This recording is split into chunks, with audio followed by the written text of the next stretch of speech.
Hello and welcome once again to What's Out There, the paranormal podcast from the Out There Paranormal Group. And speaking for you tonight, we have myself, Nigel, and myself, Juliette. Hello. Here we are again, back podcasting. It's been a while, hasn't it? It certainly has, yeah. But we're back. Where have you been? Oh, well, I can't help it, can I? What did you do? I fractured my ankle. God's sake. No. Honestly. Old people. Running across the car park and then it goes ping. But what was I doing, Jules? You were helping me. I was on a rescue and mission. I felt awful. My knight in shining armour. I thought your wife was going to kill me. I didn't think she was funny. I didn't think she was going to speak to me again. Honestly. Oh, let's be honest. It was this stupid old fool's fault. No one else's fault. I was the one running across Bless the car you. park. So, I know, but thankfully, I'm now back and mobile. I can drive again, so we can get together to record. I know. I'm so pleased. It's what we've done. Back to the office again, and here we are. It is. Here we are with yet another podcast. And go for it. We've got a very excited about this one, as you can probably tell. Yeah, we've got a very exciting guest, haven't we, this evening? We have. We've been promising for a little while that we're going to get this person onto the show because we wanted to capture ourselves a tame cryptozoologist. And we've managed to do that. We did. We've got him. We captured him. He's a prisoner. Who have we got? We have, drum roll please, we have Mr. Richard Freeman. We have indeed. He is the zoological director for the Centre for Fortean Zoology, and he's a renowned author.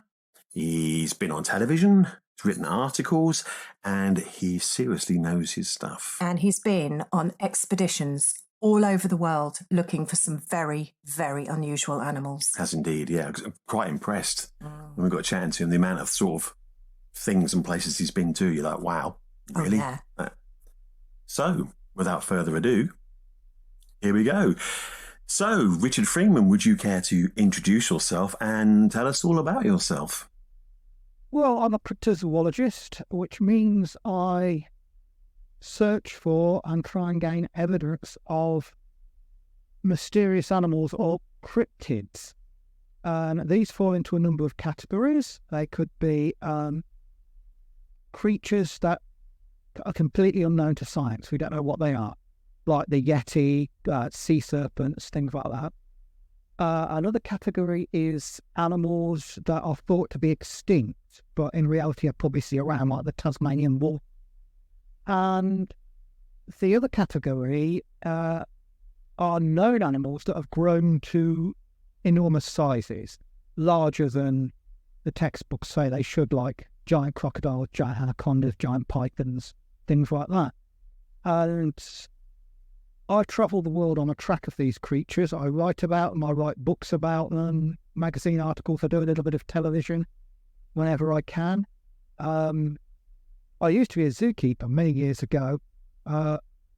If you're old enough to remember the PG Tips Chimps adverts.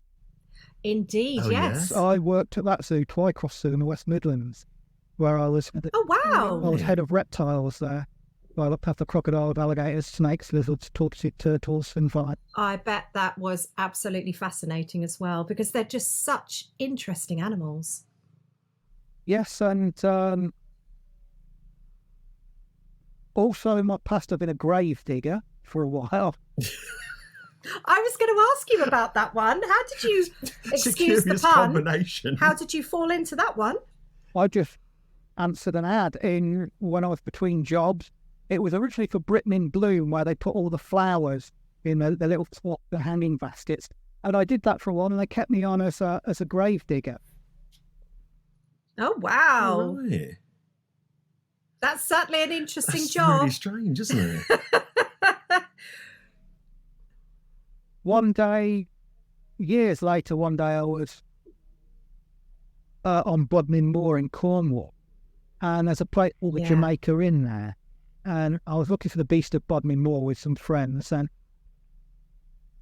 on a break from doing this, we went to visit Potter's Museum of Curiosities, which sadly no longer exists. It was a collection of strange items created by this Victorian taxidermist, and he would stuff animals like squirrels and kittens and guinea pigs and have them getting married or playing cricket, things like that. But he'd also collect odd items like I remember in one case there was the head of a man-eating crocodile from India next to a Maori axe, next to a model of a church made out of bird feathers. And this was a bit of sort of Wow. wonderful, fascinating place. And in the little gift shop on the way out, I came across a magazine called Animals and Men. And it had the famous sturgeon's photo of a Loch Ness monster on the front, which of course was a hoax. But I picked up this magazine, Animals and Men, which wasn't quite as rude as it sounded. And I read it and enjoyed it. And it was published by this organisation called the Centre for Fortean Zoology. So I started writing letters into the magazine, and then I started writing articles. And then I visited the director, John Bounds, and I met him at the Unconvention, the Fortean Times Unconvention, when that was still a thing. Oh, yeah. And then why don't you come down, move down to Exeter and become the zoological director? And so that I did, and the rest is history. Since then, I've been all over the world looking for all sorts of creatures like the Tasmanian wolf, the Mongolian deathworm, the yeti, the orang pendek, the giant anaconda. So, I mean, that's the orang pendek really fascinated me. I found that one really, really interesting. What did you actually discover when you went looking for that? Well, I've been 6 times now looking for this creature. Yeah. Its name means, I know you've been quite a few times. Its name means short man in Malay, and it's found on the Indonesian island of Sumatra. There have been sightings ever since the time of the Dutch colonists right up to this day.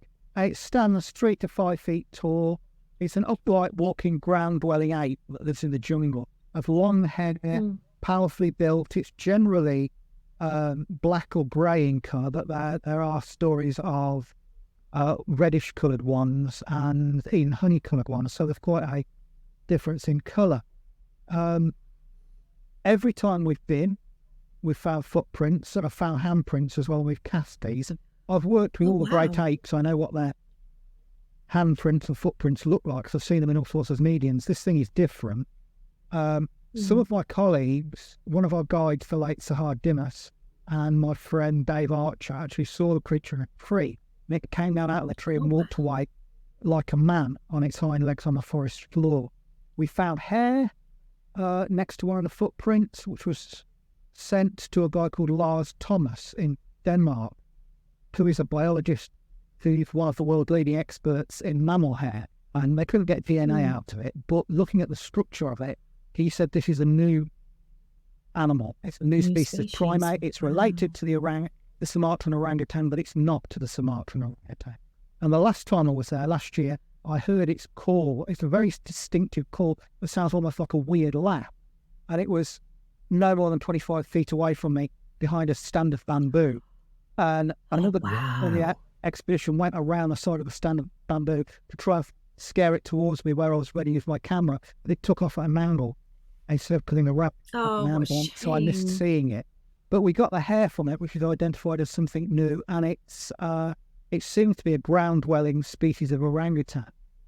As recently as 2017, a new species of orangutan, the Tapanuli orangutan, was identified in Sumatra. So the idea of there being a new species of orangutan is not at all surprising, and this one seemed to be adapted for life on the forest floor rather than being arboreal. This is really interesting because that's now making me think about Sasquatch, about Yeti, and obviously they're larger. They're supposed to be a lot larger. Could there be a connection? Well, we think they're not particularly closely related to, certainly not the larger type of Yeti. I found the trail of the Yeti as well in northern India, in the state of Meghalaya, where the local name for it is Mande Barung, the forest man. And the sightings of the creature there are something around 10 feet tall, around 3 meters tall. And the people described it as having black fur, walking upright, but looking like a gorilla, looking like a massive upright walking gorilla.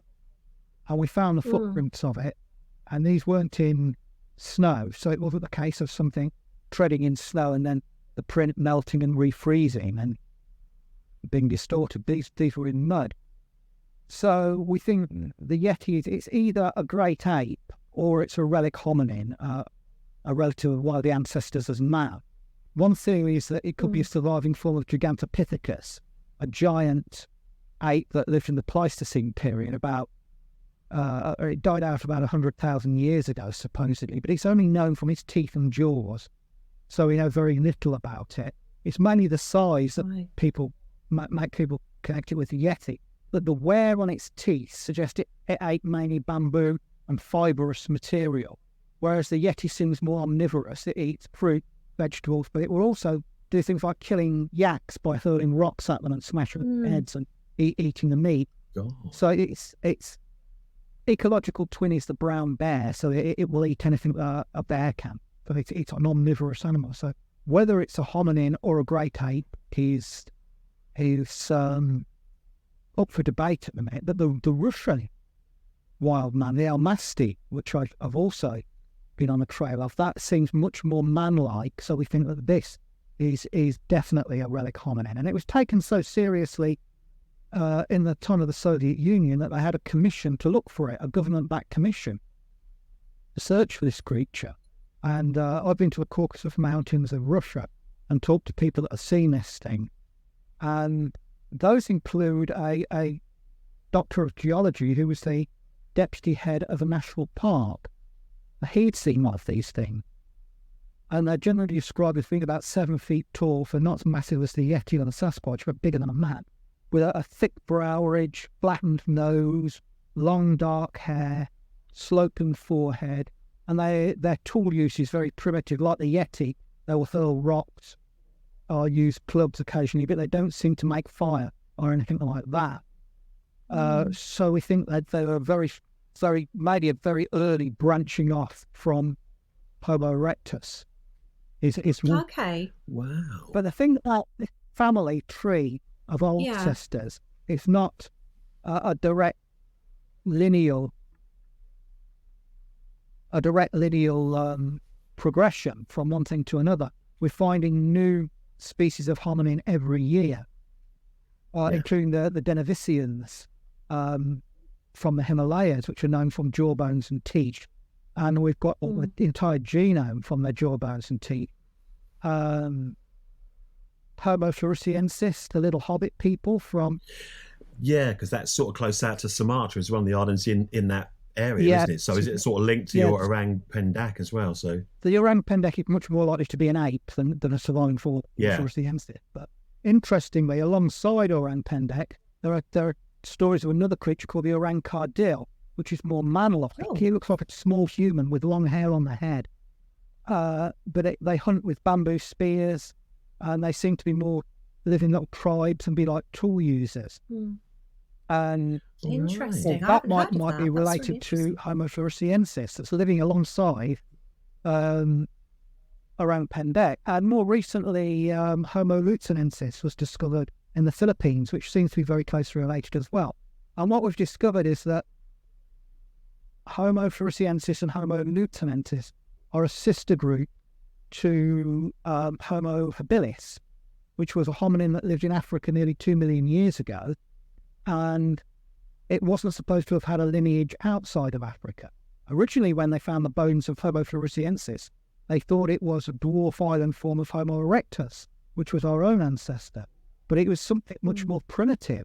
The whole structure of the wrist and skull is something much more primitive and more closely related to this creature from East Africa, which we didn't even know had a lineage outside of Africa. But it got halfway around the world. It got half a world away and nearly 2 million years out of time, which begs the question, what else is out there?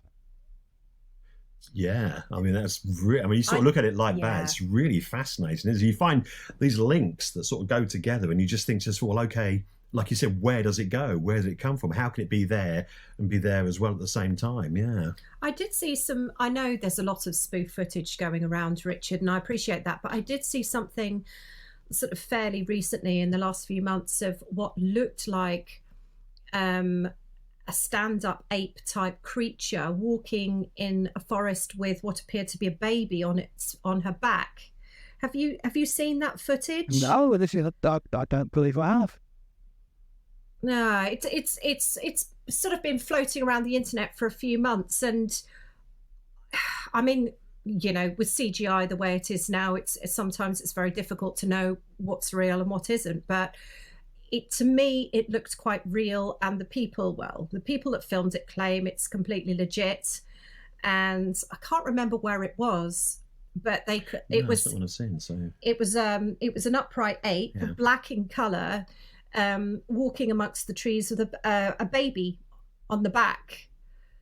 If I find it, I will send it to you. I'll have a look for it, because I know what I'm looking for, and just see what. So it'd be nice to hear your view on it, whether you think it's rubbish or whether you know it's genuine footage. But it did surprise me. I was quite surprised by that one. Absolutely fascinated. Now, there was something I did want to ask you, and that is closer to home, and that's all about big cats. Because we've had, as you well know, we've had a lot of sightings, and there was one fairly recently, a sighting of a big cat, and they appear to be all over Britain now.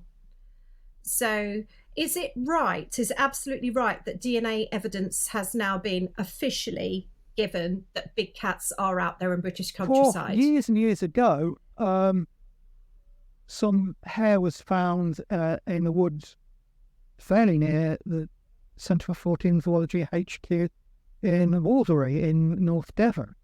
And this was examined again by Lars Thomas and found to be from a leopard. So that hair was brought by a leopard just a few miles from where I'm talking now. I've examined a kill also a few miles from where I'm talking now on a farm where a ram had its neck dislocated and the skin peeled back off it like you're peeling the skin off a kipper or a banana, and the flesh stripped clean, very neatly, very unlike a dog kill.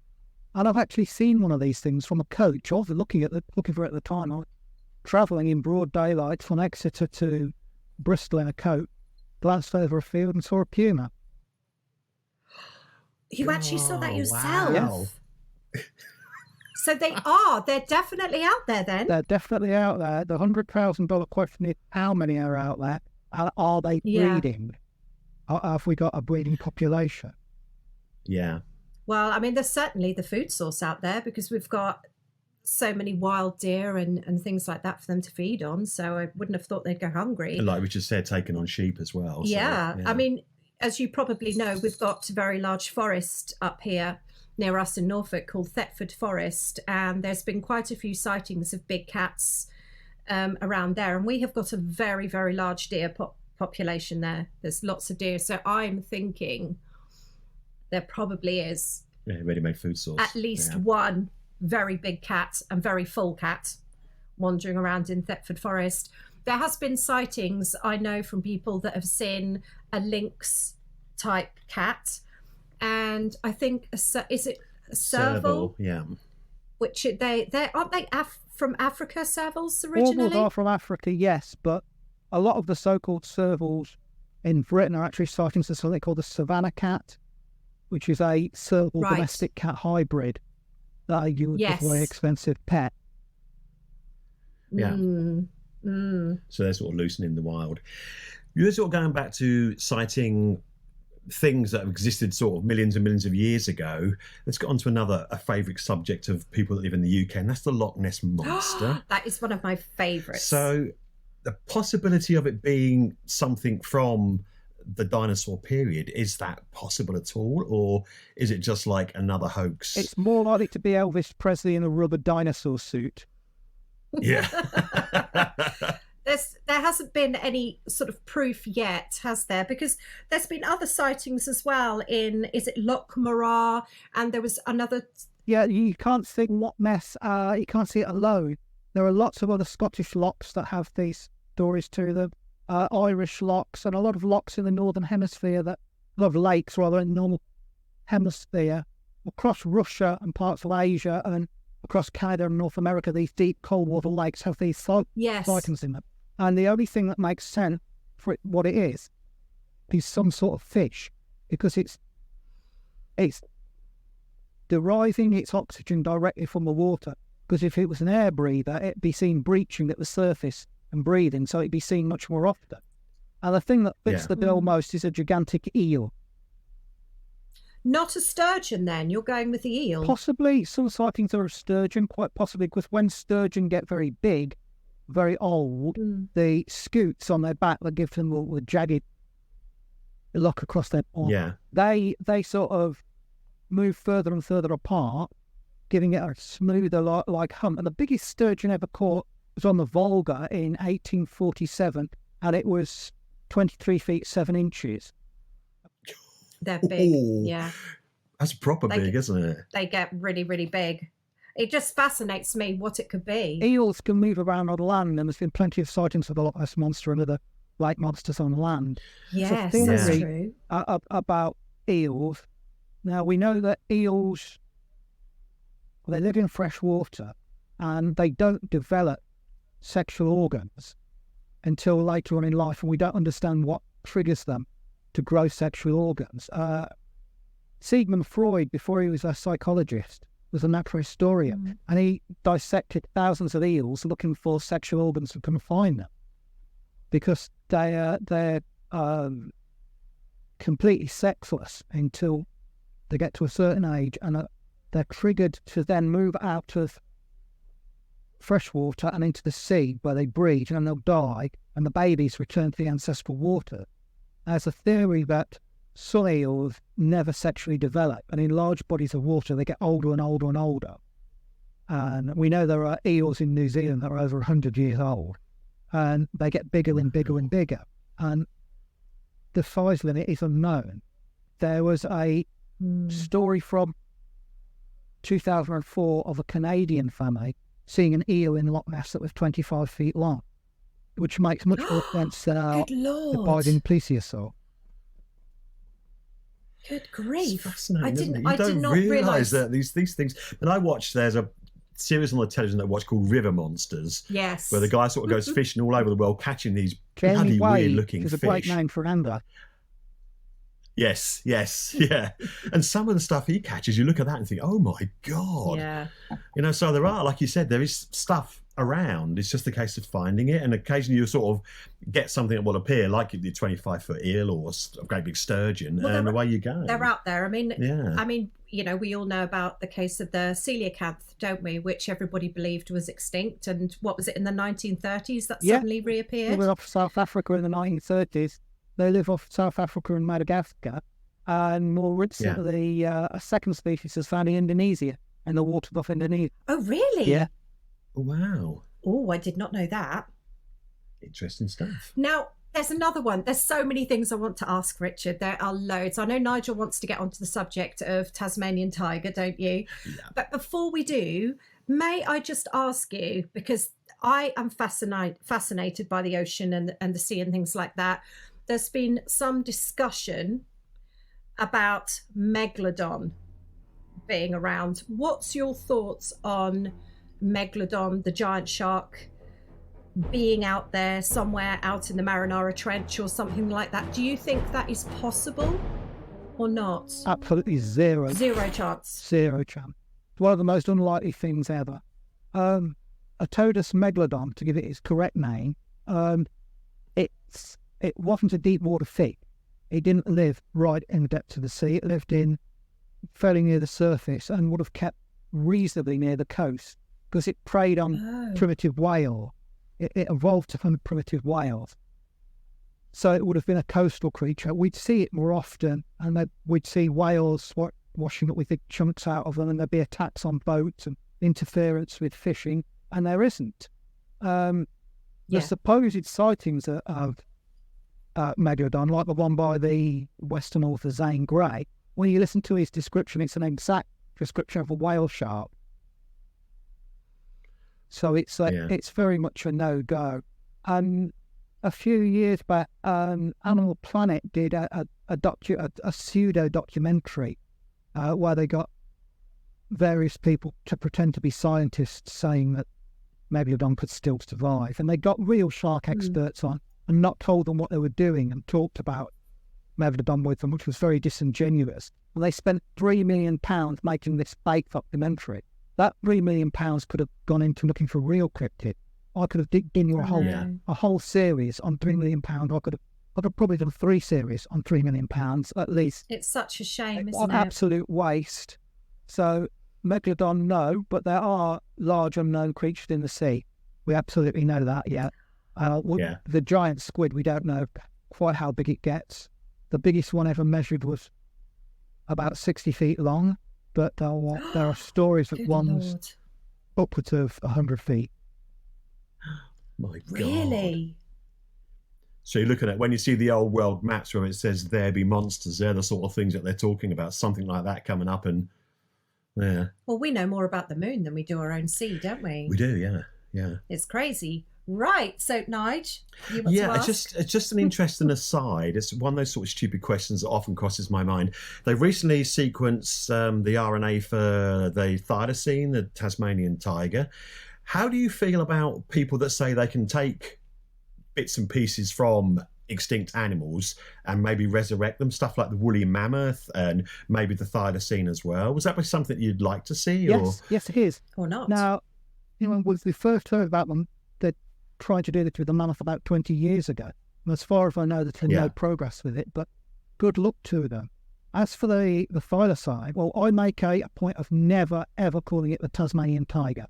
It's the thylacine or the Tasmanian wolf, because it's a fleshy marsupial. It's not related to wolves or tiger. It's a fleshy-eating marsupial, but it's an example of what we call convergent evolution. And the Tasmanian wolf evolved to look like a wolf because it had a dog-like lifestyle. Its lifestyle is more like a coyote and a conkelp. These things lived all across the mainland, across New Guinea, and across Tasmania.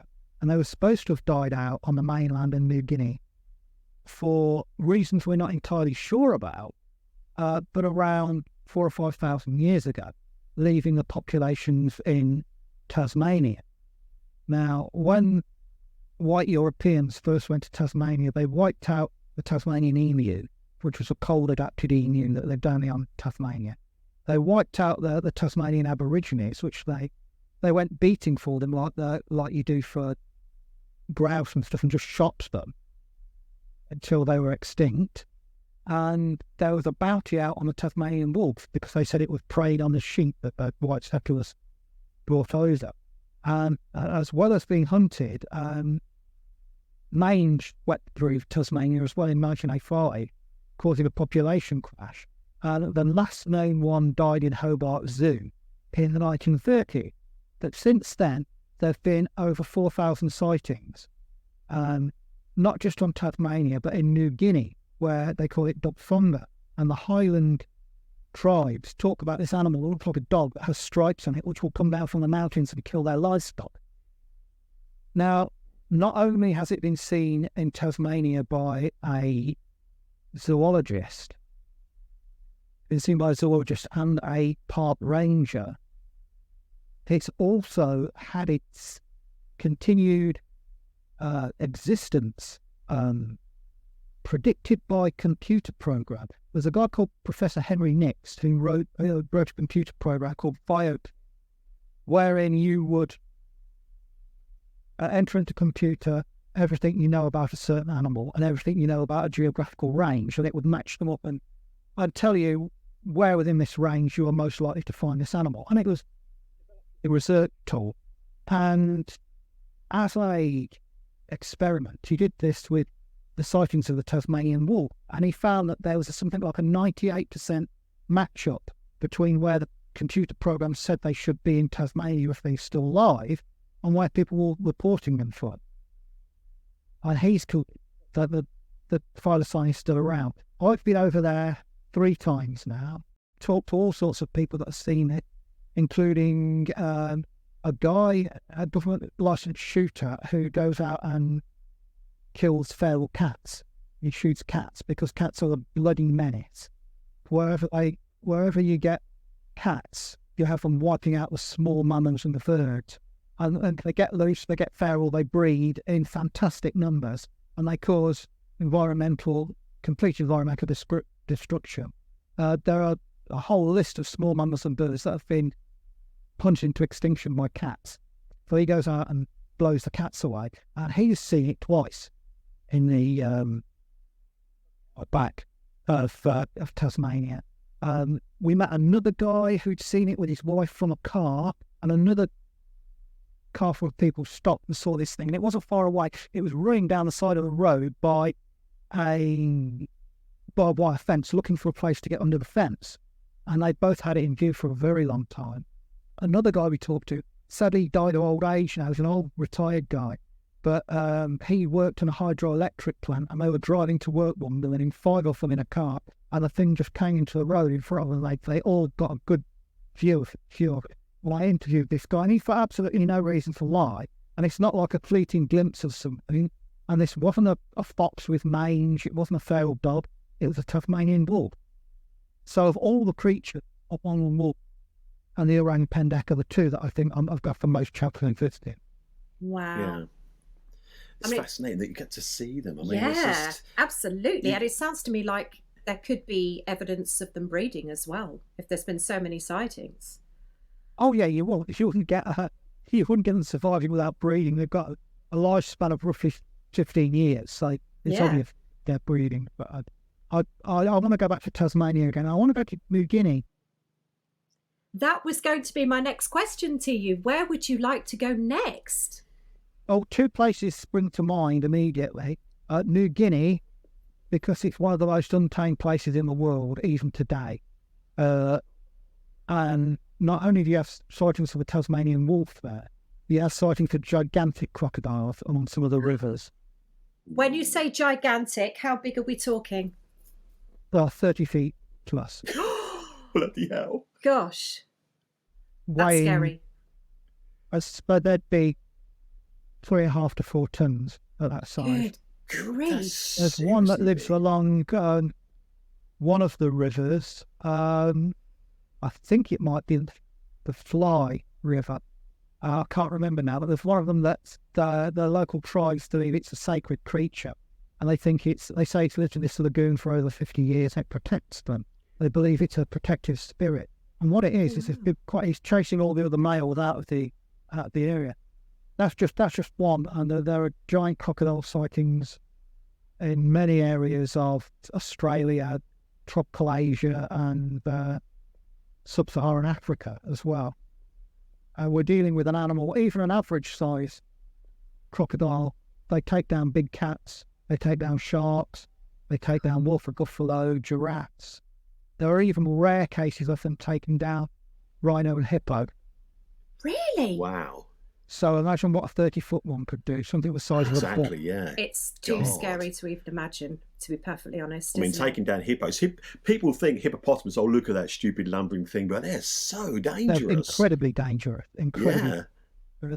There's a massive crocodile called Gustav in Lake Tanganyika, who's anywhere between 20 and 25 feet long. He's killed 300 people. And one of the park rangers said that he saw it take on a hippo and rip the hippo's throat out. Oh my God. Jeez. I would, do you know, that would be a dream for me to go and explore places like that. Do you know, I think you're incredibly brave, man. I'd be terrified if I came face to face with something like that. So exciting. No, but think of it. Take on a healthy hippo. There's been cases of rhinos. Rhinos have killed hippos occasionally, but apart from that, very little else will take on a hippo. No. I mean, it is there. I've read all sorts of different articles in the jungles and things like that of giant insects as well that people have seen, and huge spiders as well, bigger than a dinner plate. I mean, do these creatures, do they exist? The biggest spider we know of, the Goliath bird eater from South America, that does exist. It is the size of a dinner plate. It's about 12 inches across. I was hoping you'd say no, Richard. You're not a fan of spiders, are you? I'm not, but it fascinates me. Absolutely fascinates me. And their web is supposed to be unusual. Is that right? No, tarantulas don't really make much of a web. They will have strands of web near the hole they live in, but they don't build big webs from tree to tree. They're the type of spider called the orb weaver that makes these great big webs. Yeah, because it was something like that I read. the tarantula is pretty much harmless. Its venom is no more potent than a bee sting. The only thing you have to watch out for is the hairs from the abdomen that they flick up that can get in your eyes and irritate you. Really? I didn't know about that. Yeah, But there's a limit. There's a limit to how big an arthropod can be, something like an insect or an arachnid. Because of the exoskeleton, it gets so heavy they can only get to a certain size. And also, because they breathe through spiracles, they can only get to a certain size. So you can't get spiders the size of gorillas or... That's reassuring to know. Thank you for clarifying that. I feel a lot safer now. Well, you'd be terrified of spiders that big, yeah. Well, the largest arthropod you get on land is the robber crab, which is about 3 feet across. I don't mind crabs. Crabs are okay. They're okay. Yeah, big old things. So it's a curious mixture, isn't it? With the cryptozoology is really more sort of looking at things that are possible. I mean, people always go on about it being, looking for stuff like Bigfoot, like we were saying earlier on, and the Loch Ness monster and things like that. But actually, when you look at it, it's of all the sort of paranormal things, it's probably the most likely topic where you're going to actually experience something, where you're actually going to kind of come across something. Yeah, it is. It is. There's no paradigm shift in true cryptozoology. You don't have to postulate life on other planets, travelling impossible distances to get here, just to scare a few people on a back road somewhere. You don't have to postulate spirits of the dead coming back from the other side. It's just a branch of zoology. And it's just that some of the creatures, not all of them, some of the creatures that are involved in it are big, spectacular, scary things. But cryptozoology is also involved in things like the hunt for the pink-headed duck in Burma, which used to live in Burma and India. And it is supposed to have died out in the last century for reasons that nobody's really sure about. It just started to disappear. But there are reports from the remote areas of Burma that it's still around. Great ivory-billed woodpecker. The huge species of woodpecker is supposed to have died out once again in the middle of the last century due to its habitat being destroyed in the southern US. It might still be around. It might be on Cuba. Well, the giant earwig of St. Helena, which was the world's biggest earwig, which was about yay big, 4 or 5 inches long, lived on as a tiny island of St. Helena where they sent Napoleon. And that hasn't been seen for years and years and years, but there's a chance it might still be around. So it's not always big, scary monsters like giant anacondas and 10-foot-8s in the Himalayas and things like that. It can be about other things as well. Like the other place that I really want to go is Japan. Because as well as finding Japan culturally fascinating and finding the women incredibly beautiful, there are lots of things in Japan. There is an island off the main southern island of Japan, a little archipelago. And there's an island called Iriomote, where there is supposedly an undiscovered species of big cat. When I say big cat, this way is not huge like a leopard. It's about the size of a border collie dog. But they say it's striped like a tiger. Nobody really knows what it is. It could be a dwarf island form of the clouded leopard. But that's something I really want to go and look for. Then there's the Japanese wolf. There were 2 species of wolf on Japan. There was the Hokkaido wolf off in the North Island. And then in the southern island, there was the dwarf wolf, which was the smallest wolf in the world. And both of them were supposed to have been hunted into extinction around about 1917, but there are still sightings and even photographs of this creature, or alleged photographs of the creature. So that's another thing I'd love to go and look for. Are you going to do it? Hopefully, I want to get out to Iriomote sometime soon. But there's so much I want to do, and it's all down to the folding green stuff. I mean, if I could get a backup, if I could get a television company interested in financing a TV series, they either just mess about or they don't really take it seriously. So imagine something like David Attenborough's Life on Earth. Oh, that would be amazing. Something that You wouldn't necessarily need the huge budget. There's something with the scientific bent of that. You have to do it scientifically. So you go to a place, not just for a couple of weeks, you go for a month or more. The longer the better. You stay there, you do it properly, and you make a good documentary about each creature. And you might have, say, 10 episodes a series, and you select a different animal, you go there, and you look for it properly. Even if you don't find it, you will find witnesses, you will find more information about the creature, you'll go to spectacular places where no one's ever been before. I've been to places where I've been the first European ever to set foot in them. Wow, Yeah. really? And you'll capture stuff on screen that's never been seen before. Now stop and think about the garbage we get on television these days. God, yeah. Absolutely. Umpteen shows about buying and selling houses. Oh, I know. Umpteen reality shows with Z-grade celebrities making idiots out of themselves. Yeah. Soul displaying garbage. Now you could do a brilliant series. You could do a great series on cryptozoology. I've been trying to impress people for years and nobody gives a damn. That's really sad. It's a because crying such a shame. It huge really subject. is. Like you said, because it can draw you in. It's so interesting, and like you were saying, the places you're going to, places where people have never been before, dealing with these sort of things and talking about the stuff that you're talking about. It is so interesting. But like you said, it's trying to attract someone to sort of back it and that, and it's so much easier to put on some crap about, like you said, selling houses, or go out to the jungle and send some celebrities out there and see how they get on. It's just crap. It is. Absolute crap. And I agree with you 100%. TV is so poor. We need some fresh air, don't we we? do, definitely, yeah. So, folks, if anybody out there wants to make this happen with Richard, get in touch, please. Yeah, we'll share his website and everything down below, the Centre for Fortean Zoology, so you can actually go across there and have a good look at it anyway. We'll share some links as well so you can contact Richard. But it'd be great if we could get you a backer. That would be absolutely superb. Amazing. It'd be amazing. So what would be on your hit list then? I want to go back to Mongolia. Probably the best place I've ever been is Mongolia. Yeah. The weirdest, most alien place I've ever been in my life. And you can go for days and days and days and not see hide nor hair of another human being or even a trace of civilization in the Gobi Desert. Yeah. We're out there looking for this thing called the Mongolian death worm, or Alroy Hoi Hoi, they call it. I've heard about that, yeah. And it's about the size of a salami or a draft excluder, and it's supposed to come up out of the desert sands after rain. And they go in great terror of it.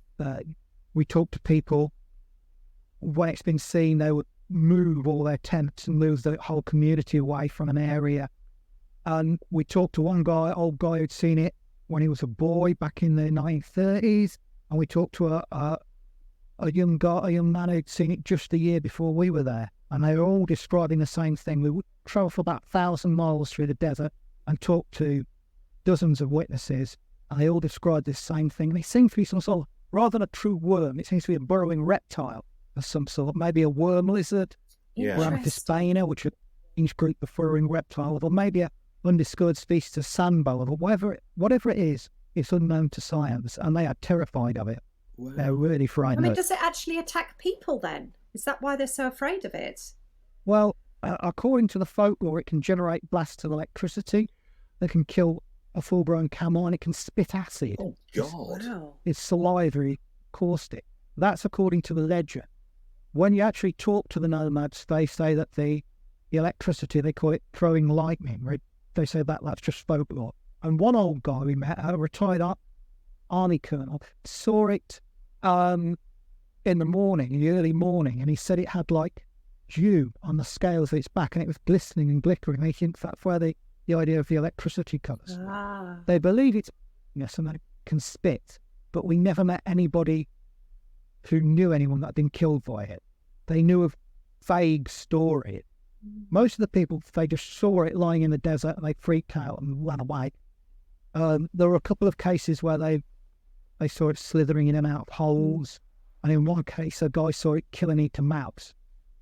So I think it's probably the stories are probably apocryphal of its powers. And I've handled a lot of reptiles, so if I saw one, I could try and catch it because they're not very big. They're only a meter long, you could probably catch one of these things and bring it back to civilization, bring it back to Ulaanbaatar and take it to the university there.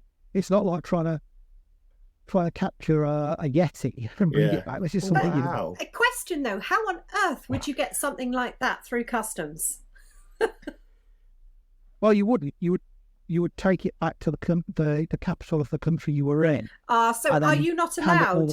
Are you not allowed to move animal species around? You wouldn't be allowed. You'd have to get a special permit in order to do it. Okay. It's probably the same way if you found bones and skulls and stuff. You could probably take back a few teeth and stuff for DNA analysis. But if you found, say, the skeleton of a Yeti in China or Bhutan or somewhere, you would have to take it to the authorities there and then say, look, we found this. Yeah, you got to allow scientists from all over the world to come and have a look at it. Sure. So, I mean, Richard, there's something that has always fascinated me, because obviously you've got the background in zoological, I'm trying to think of the word, insects and looking after those, and reptiles. What made you make that move into cryptozoology? And once you made that move, what does a true cryptozoologist really do? Because obviously you travel the world and you go on these amazing expeditions looking for these fabulous animals and things like that. But what else is there behind it? Well, to answer the first part of the question, what might have got into cryptozoology? I can answer that in 3 words. Classic Doctor Who. Yay! Brilliant. Yeah, we're fans as well. I grew up in the 1970s. Yeah. With John Pertwee and Tom Baker. Yeah. And on the John Pertwee years, he was trapped on Earth. So most of the monsters were coming from Earth. So you had giant venomous maggots that glowed green and slithered out of Welsh flag heaps, and human dinosaurs that have awoken from millions of years of hibernation. And it was as much about horror as it was about science fiction. And in stories like Terror of the Autons, where you have these Lovecraftian aliens that control plastic. Everything plastic can turn into a killer. So you've got dummies and children's toys coming to life and attacking people. It was so compelling and fascinating. And I always say Doctor Who is the closest thing I have to a religion. Up until Jodie Whittaker, then end of story. Not good. Go woke, you go broke. A beloved piece of British culture, which is much ingrained into the British psyche as fish and chips and the White Cliffs as Dover, and you use it as a platform for political correctness and woke preaching, you're finished. You're done. Not watching the BBC altogether. And I won't, to this day, I will not work with the BBC. I won't watch the BBC. For I have nothing to do with the BBC. And on top of that, I hate the way that they've got their tongues so far up the backside of the Conservatives that they can taste the caviar and the oyster, or these upwards of eating the knowledge. They're supposed to be they're not. They are the lapdogs of the Conservatives. Yeah. So the BBC, whom I used to love, who I used to genuinely love and be proud of, and think they were a great British achievement, like the NHA, are an absolute travesty now, and I will not work with them. It's a shame, isn't it? As for the second part of your question, I have wanderlust. I just love going to these places and walking somewhere where, no other human being has walked, or no other European at least has walked, and seeing these fantastical things that no other people have seen. It's just, it's wonderful. There's almost like a Victorian ethos of exploration in me, except that I don't shoot and kill things like they did. I also want to try and stop them being hunted into extinction or dying in habitat loss. There are some animals that we had no idea they existed until they were gone. Yeah. There was an animal called the sea mink in Western North America along the coast. It was hunted to extinction before they knew it was even an actual species. We only know it from museum specimen. It was gone before it was even recorded. So some of these things live in places that are under pressure, like the orang pendek in the rainforest of Sumatra. I mean, every time I go back there's more logging, there's more tea and coffee plantation. If you could prove the orang pendek existed, the eyes of the world would be on the Indonesian government, and they'd have to do something to preserve the rainforest that it lived in. So you would be also saving the Sumatran rhino, the elephant, all these other creatures that live in that area. You would be saving them. That's unfortunately that's the human race for you, isn't it? We just love to destroy, don't we? Sadly, and they call it progress, but it isn't always progress, and that's really quite sad. It isn't. It's sad, really sad. Well, on my expeditions, I've been stalked by tigers. I've been attacked by a cobra. I've nearly fallen off cliffs. Nearly been swept away by rapids. I've been covered in leeches and ticks. The last expedition to Tajikistan that I've just come back from, we were in the middle of the most ferocious storm I've ever seen in my life that killed 21 people. God. We're caught up in the middle of it. But none of that really worries me. All the hassle you get on expeditions is from human bureaucracy. Yeah. It's sad, isn't it? Putting obstacles in the way just for the sake of it. Yeah. Well, so Tajikistan, were you looking for hominins there? Yes, we were looking for. We went there in 2018. We went back this year looking for a relic hominin located to Gul, G-U-L, and also the Caspian tiger, which was a subspecies of tiger that was supposedly hunted into extinction sometime in the 1960s or 70s. But on both occasions we went there, we've met loads of people that have seen them and say that they see them every year. Farmers, honey farmers, hunters. The people in the mountains say that these things live right up to the tops of the mountains, and in winter they come down to feed on the livestock, and that's when they see them. Oh, wow. And that's why nobody that was looking for them sees them, because they don't go high enough. Yeah. So if one decided one would love to become a cryptozoologist and would love to go on an expedition, what advice would you give someone if they really wanted to do that? Well, actually, I wrote a whole article once about this. I incorporated it into my latest book, In Search of Real Monsters. There's an actual chapter on setting up your own cryptozoological expedition. If you want to become a cryptozoologist, study ordinary zoology, get a good grounding in ordinary zoology. Don't just read books about Bigfoot and the Loch Ness Monster. Then choose your target creature and choose it wisely. Don't go after something like the chupacabra, which is almost certainly a media creation. It probably doesn't exist at all. And don't go after something that's only been seen a few times. Go after something that has been consistently seen over a long period on many witnesses. Choose that. Choose one of those. And then the key is getting a good naked guide. Get a guide that knows the area, that can find your eyewitnesses, so you can hit the ground running. That's the way to do it. And above all, record what you're doing. Film it, photograph it, take notes. And when you come home, write it up, because there's no point in doing all this and then not sharing the information. Yeah, it is stuff like this. It's so important to share it, pass it around, everybody sort of read it and see it.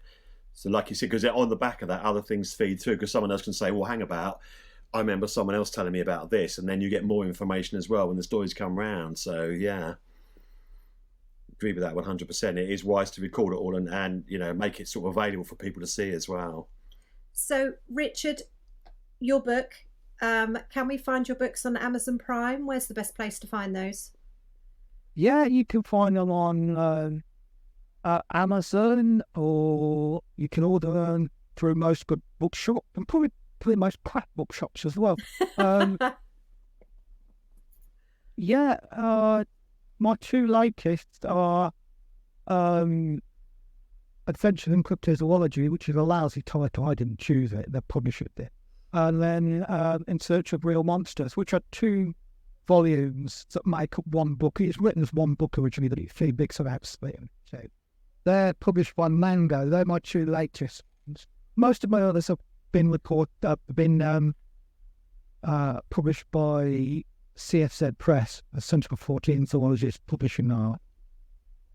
And I've got a couple of new ones coming out. I've got one from CFZ Press called The Highest Strangeness, which is about very high strangeness Fortean cases, which is a big step away from what I normally handle. Yeah. But that's about really, really weird Fortean cases. Monsters, ghosts, UFOs, other areas that are really, really nice. hot. That sounds good. That's the sound of that, yeah. Further, there's things like modern day sightings of literal fire-breathing dragon, ghost crawling, stinking, bubbling, glowing ghost trees, giant glowing ghost crabs, Bigfoot piloting UFO, Oh, wow. God. Martian, Jasper talking mongoose, and other weird talking animals that appear during hauntings. The giant cat with human eyes that says to liver pudding kids for paedophile. Oh. I've hunted down all the weirdest Fortean cases, and I brought them all together in one book, and then tried to work out what the hell is going on, which is sort of like herding cats. I could imagine. And that's God. Probably early in the new year, maybe. Okay. I haven't got a date yet. It's fairly imminent. And the other one that I'm actually in the middle of writing at the minute is called Beasts That Prey on Man, and that's about man-eating animals, crocodiles, Komodo dragons, Oh, wow. constricting snakes, sharks, big cats, bears, wolves, hyenas, human cannibals. Oh, God. Wow. What a mixture. We need to know when these are this is coming brilliant. out. We're looking out for Richard. those. A little bit mango, but that's not going to be out until next year, because I've not even Okay. finished writing. Oh, well, Brilliant. let us know. We'll certainly look Please out let for us that, know yeah. when it's good to go, because, oh, yeah. It might, because Definitely, my isn't it? birthday's in July. It could be a birthday present Well, there you night. go. Put it on your list.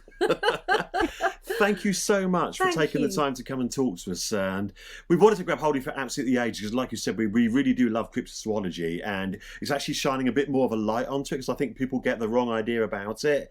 And I think you're going to open a few more eyes into sort of seeing exactly what it Yeah, is, which I think yeah. is really, I really made a important. documentary about ghosts to a flying saucer compared to cryptozoology. You get loads of them, and nobody did cryptozoology. No. It's nuts. I actually said that, didn't I? Yeah.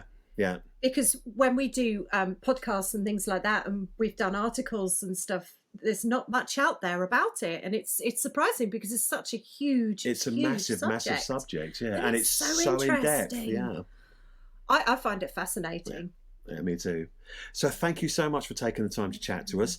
Like we were saying, we're going to put the links down in the description for the Centre for Fortean Zoology. We'll put some links across to Amazon so you can actually go and have a look for Richard's books as well. So thank you once again for taking the time to talk to us, Richard, and hopefully we'll catch up with you again soon. It's been an absolute pleasure. Thank you so much. Thanks for having it.